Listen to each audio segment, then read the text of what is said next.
Looney Farm Guy here, and this is the SM1200 by ML Modding and Ortin Modding on Farming Simulator 25. It's for all platforms, PC, Mac, and console. I'm on a PS5 Pro here on 4 fields, and this is 28 megabytes to download. It's a pack of 4 items, 2 harvesters and 2 headers. So we'll take a look at the harvesters first. And there we are. We have a 4-wheel drive and 2-wheel drive model. Identical options for both. We'll take a look at the 4-wheel drive. We have Lizard brand and a crawler track. Then we have a standard tire, which looks kind of like a rice tire, I would say. And then we have a worn tire and a non-worn tire, and then a wide, and then another, this is nice, white lettered Lizard tire. And then back to the crawler track. We have Trelleborg, which is no options, Vredestein, and back to Lizard. Let's just go with the Vredestein for now. Design, that is the lettering. So if you want the SM1200 or not, that's basically $1,000 for that, though. That's interesting. Chassis color, whatever colors you want. Let's make it pink because we can. Design color is going to be those bits, and then of course rim color like so. Moving over to the 2-wheel drive model, we do have similar tire options here. However, the rear tire is not going to have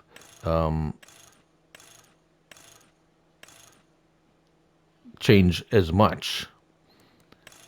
Trelleborg, we do have, in Trelleborg we can choose the rear tires, and then BKT and back to Lizard. So Lizard does have the tracks available as well as the white letters. Design again, yes or no. Chassis color, design color, and rim color. All right. Headers. Grain header, $7,000, 6 mile per hour working speed, 5 meter working width, your standard grain type crops. And then we have a corn header, $7,000, 6 miles per hour, 5 meter working width, corn and sunflowers. Also have a color option. All right, so let's hop into the 4-wheel drive version with the tracks.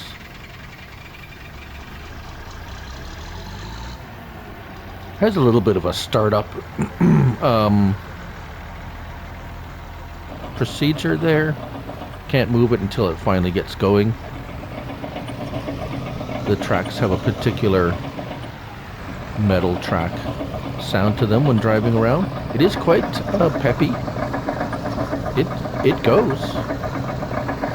You're not going to be at like 18 miles per hour is not bad for a vintage type harvester of this type. Not a whole lot of options. You have your header options. No horn.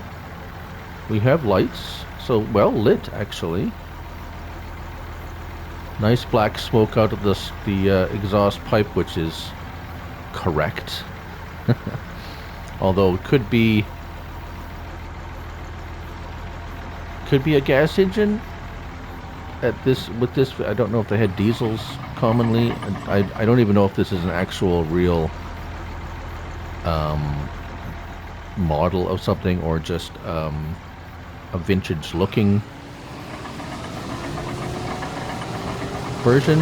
I did notice that when moving around and doing things, none of the levers or dials moved or anything, so a little bit disappointed there. Yeah, would have liked to have seen a little bit of movement inside the, I would say inside the cab, I guess. It's an outdoor cab, but everything else seems to work fine. We can disable the straw swat and a little straw spreader appears. Oh, I wouldn't want to. That's a really long belt to run that. I bet you that's. But it is what it is. I don't think that would be a real thing. That's way too long of a belt to be actually operating, realistically operational. All right, so that's the four-wheel drive with the grain header. Now, if we hop over to the two-wheel drive version,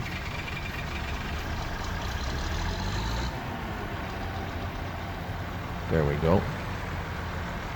The corn header is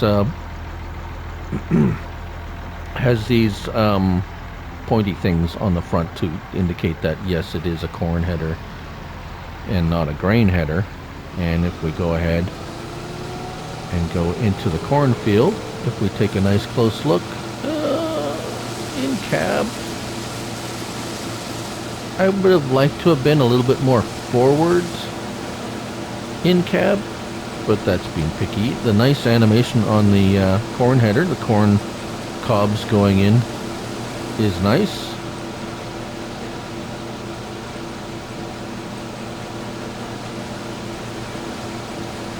Yeah, everything seems to be working well. As for unloading,